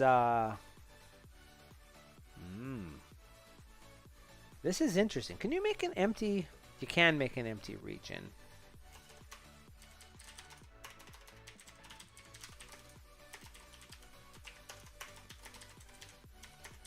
Start with an empty result region. This is what we're going to do. I'm going to say if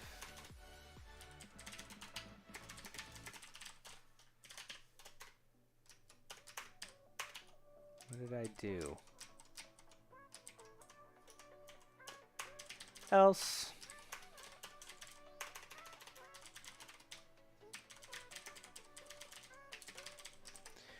now, just based on that, this is going to say that every time theoretically, if we did it more intelligently and didn't do that. Anything we hover on is going to say that, right?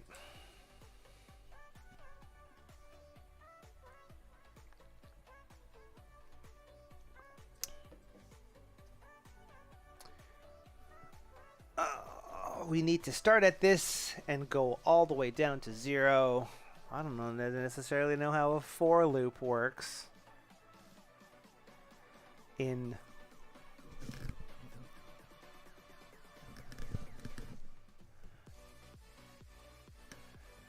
do we actually want to do that? Do we actually want to do that? What kind of situation do we want here?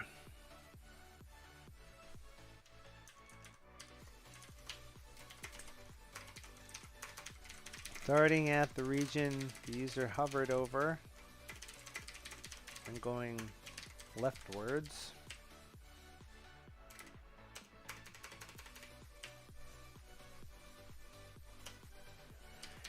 Add regions until we find something that's not a variable, not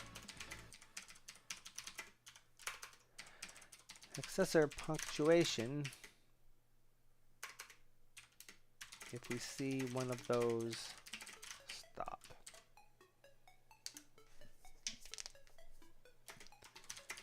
For each found region that we like, add it to the result region. Let's actually do this.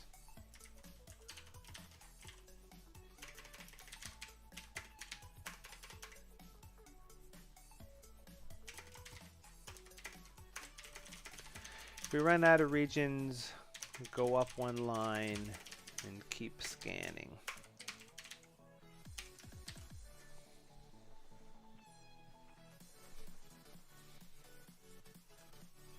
Hang on one moment. Is that something that is intriguing? Oh, that's something else I was going to look into. I have a feeling that command logging doesn't work if it's used from a macro, but I'm not entirely sure. We're also going to look at a different thing here. Yeah.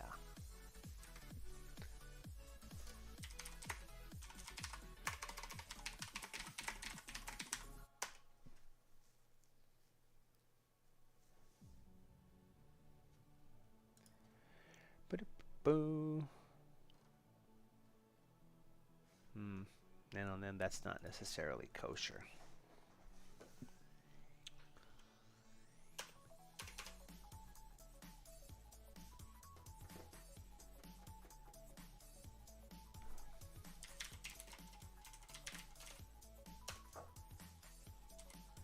Always add a break if you type a while true. Hacky is all get out, but you know, should be doing squat doodle. I would imagine. Yeah.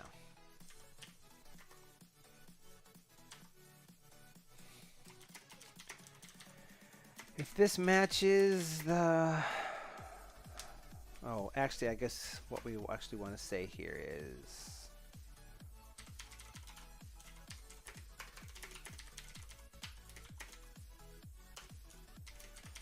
Start index equal to -1.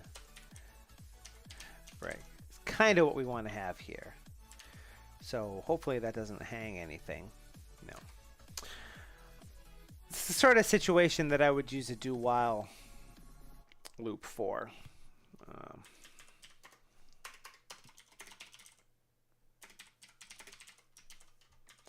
We can make that a little bit smarter in a second. So if this matches the scope we're interested in, either set up or expand the scope from the result region. All right, so we need to say if view dot match selector. Oh, actually, we don't need that one. We do this one. Should be what we want. We don't want the view version. We want the other version, guy. What's the other version of this?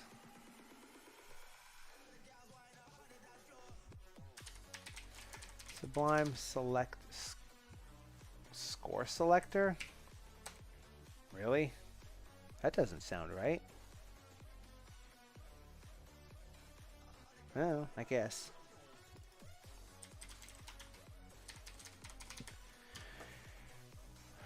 The scope name that we're interested in matching. Now, what matches the selector against the given scope? So this needs to be tokens start index. We probably want to change that name.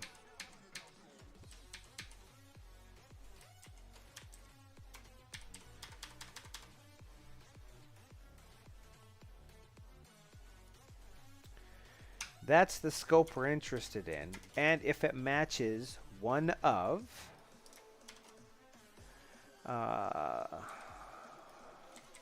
variable or punctuation dot accessor,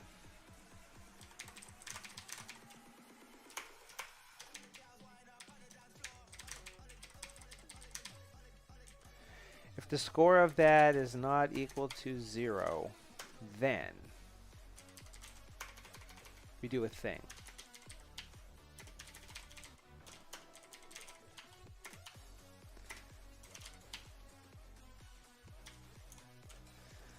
Is that the order that those things were coming out in? I bet you it's not. I bet you it was the second thing and not the first thing.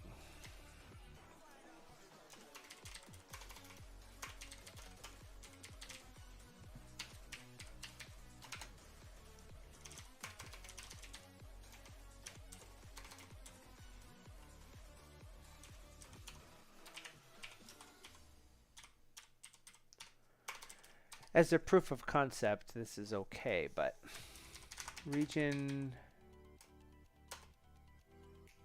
nope. We want region.cover. Returns a region spanning both this and the given regions. This and the given region. So sorry, we did that slightly wrong.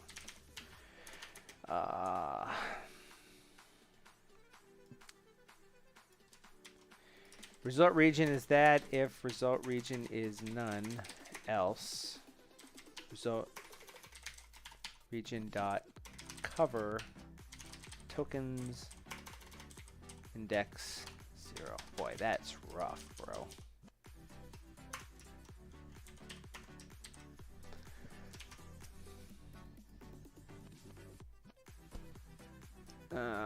That went a little sideways.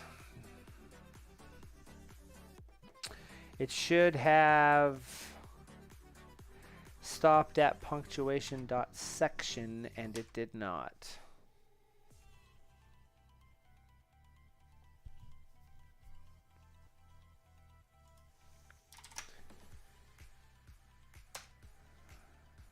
This is what we're looking at over here.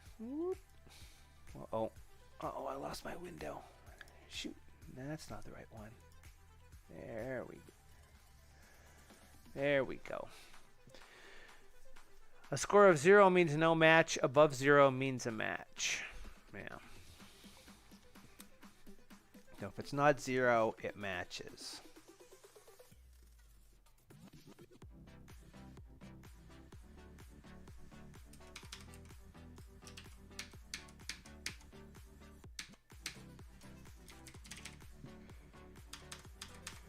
Let's do that. Let's get rid of you. Let's get rid of, well, we'll leave those there. Helps to have the console open, I suppose.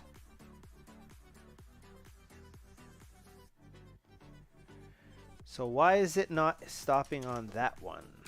Is the real question here.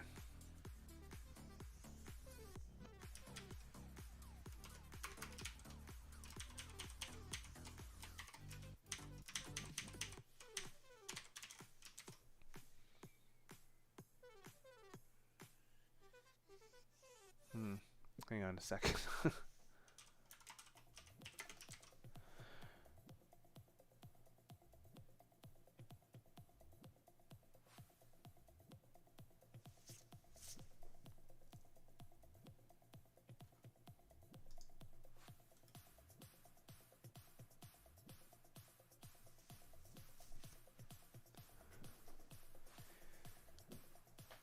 Variable other read write, punctuation accessor dot, variable other, accessor arrow, punctuation section.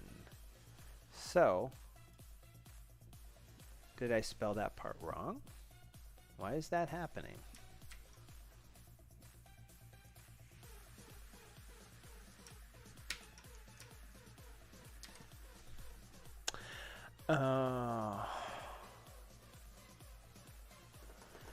Right.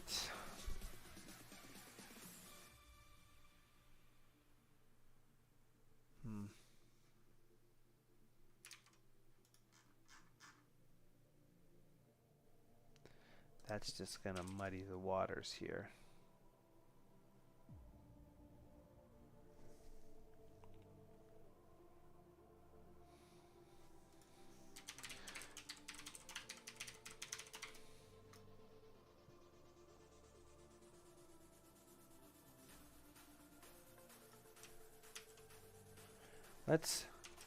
Let's score that selector for this.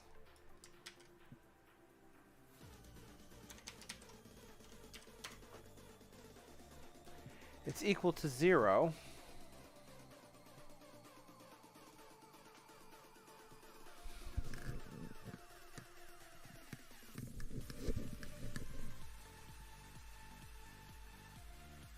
Oh, right. Foolish me.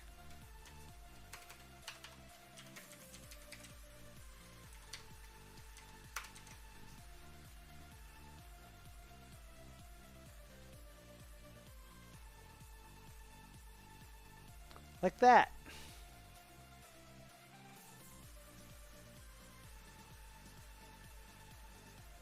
Simplistically.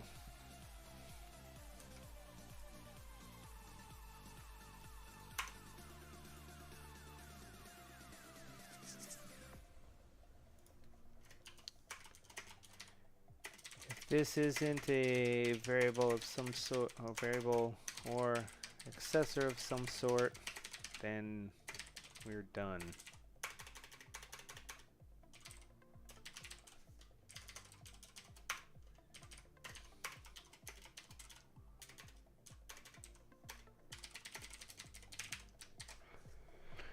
We do something like that. Move back through the list. If we hit the beginning,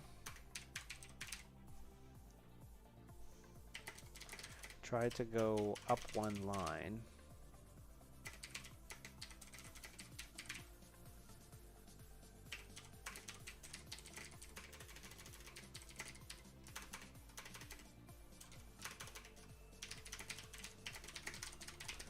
We are at time, but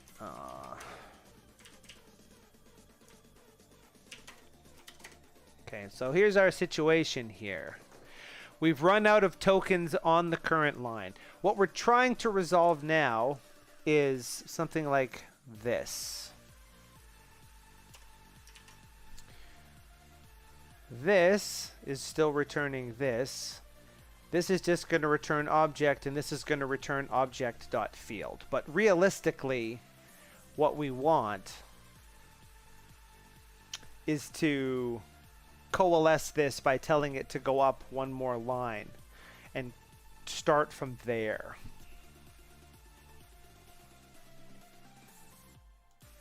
So, how do we pull something like that off? We find that thing we did originally and do this. Whoops. Wrong button.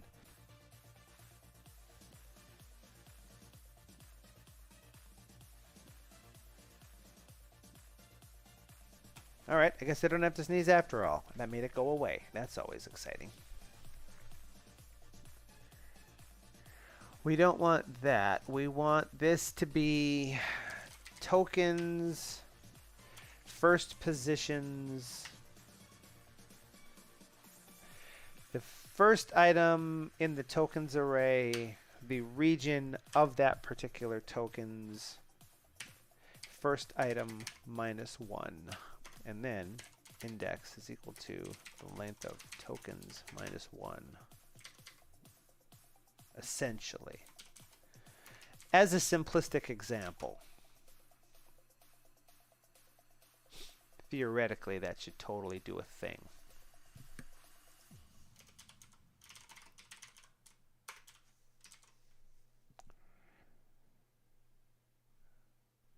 Oh, whoops. Probably don't want that, huh? Or maybe we do.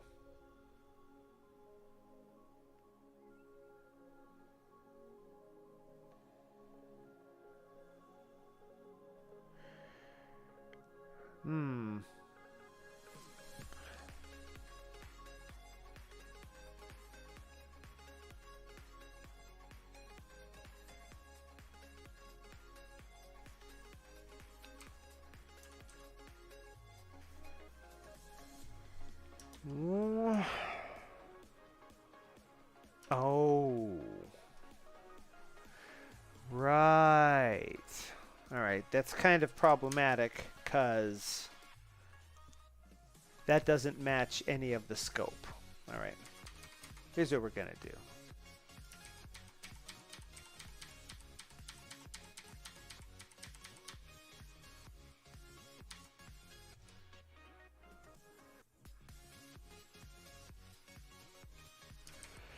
Let's just fix that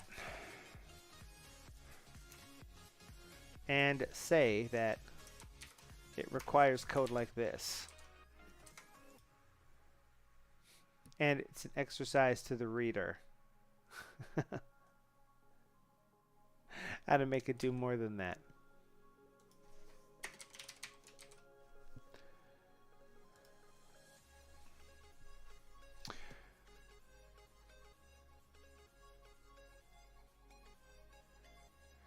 Okay.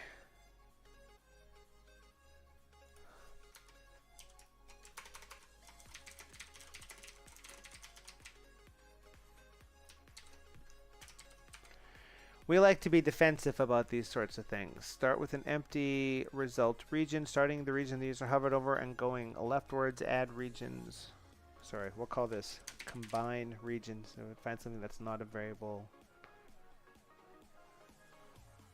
Not a punctuation accessor.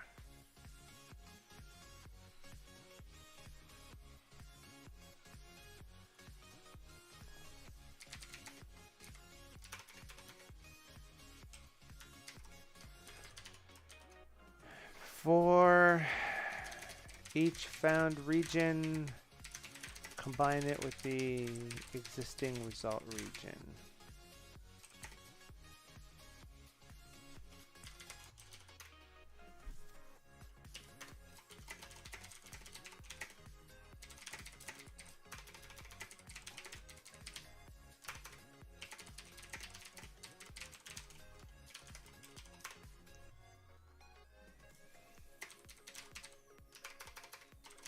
Combine this region with the previous region.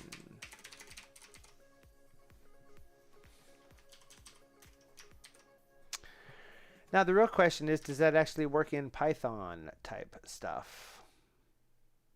Probably not, because those aren't scoped the same way. That's kind of fun. It'll work in C though. Yeah. I get a lot of comments about that. Welcome, by the way, Samuel. Here's what we're going to do. Just cause, try and make sure we do a thing. Let's copy that. Let's say create gist. Yeah, I'm aware. Just take me to the gists page. Thanks. Gosh. Simple C token scanner .py. That's the action.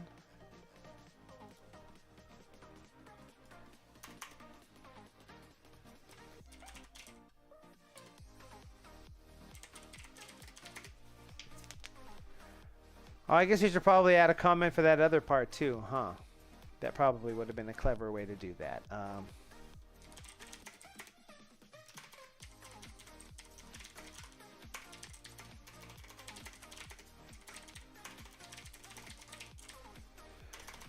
Let's make that a little bit smarter.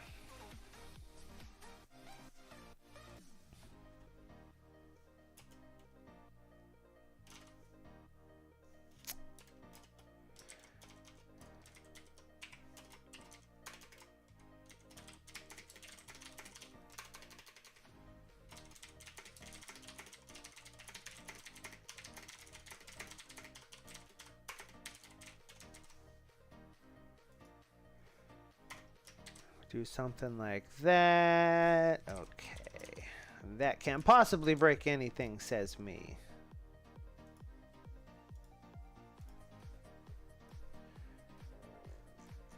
Now, is there a whoops? Is there a share link on this thing anywhere? There we go.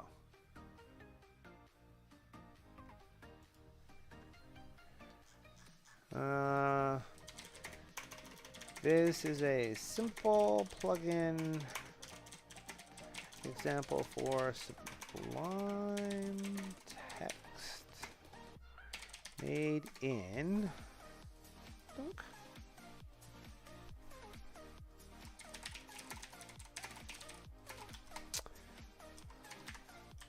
whoops, 119.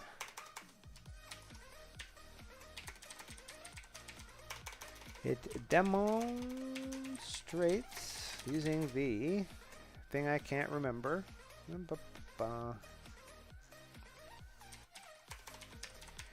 Extract tokens with scopes.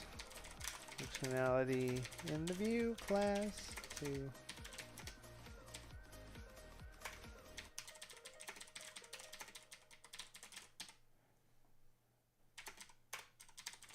trying to also keep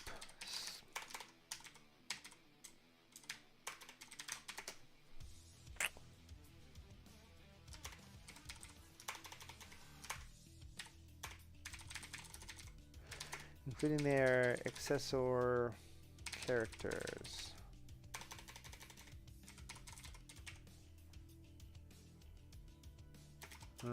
For example,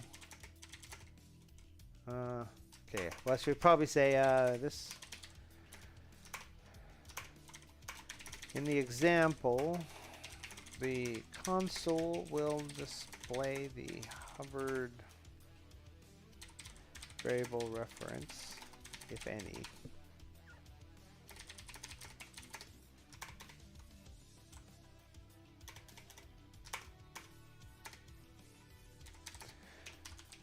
Look,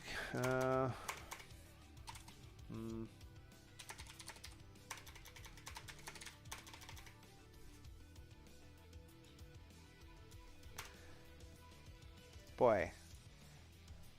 Sometimes the hardest part about a thing is describing the thing that you did, you know?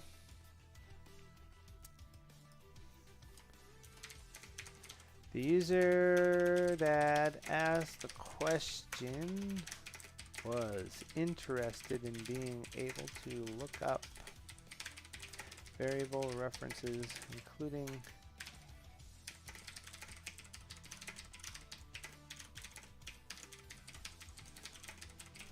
for example, given this text that we have been using,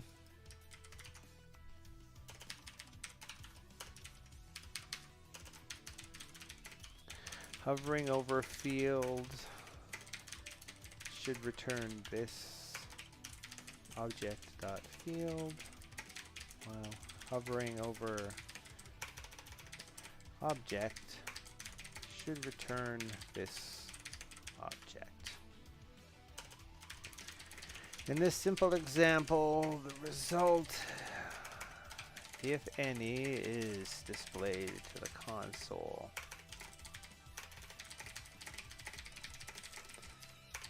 Case where the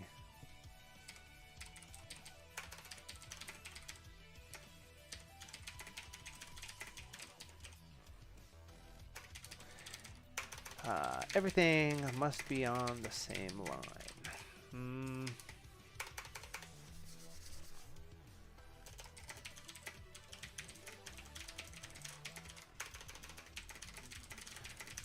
Would continue looking back through the code, skipping over white space tokens, and moving up through lines in the file.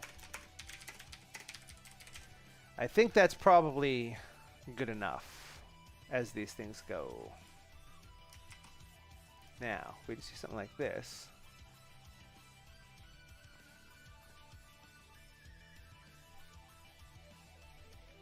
Sublime Debugger.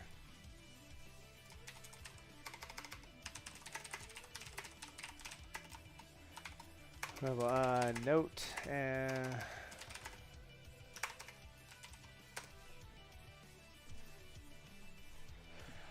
that is actually pretty keen. Whoops, we'll close that. And I think that might be where we draw a close. I normally like to run these things for just a couple of hours. I got some stuff to do. I got some puppies to hug and so on. But thanks so much, everybody, for hanging out with me here this evening. Let's do one of those. I have lost track of my software, but there we go. Thanks so much, everybody, for hanging out as we work through these things. There was one other couple of things that I was actually interested in playing around with, but maybe we'll do that next week. Who can say? If you like this sort of thing and you're watching this live, then hey, thanks for stopping by. If you're watching this in replay, or you'd like to watch this in replay, and you have any desire to ask further questions about this, feel free to do so in the comments section of this or any of the videos on the channel. Live streams such as this are still on the channel.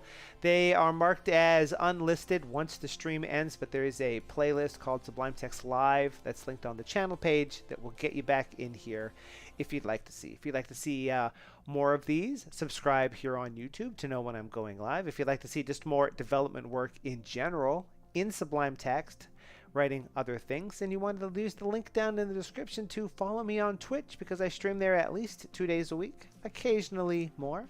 For a lot longer than I stream on here. We hang out, we have a good time, and write code and answer all of your questions about Sublime Text the same as we would if you were handling them here. For everybody that watched, I hope you have a fantastic week. We'll see you next Monday. And for now, we're going to call it another one. So please have a sublime day. Night, everybody.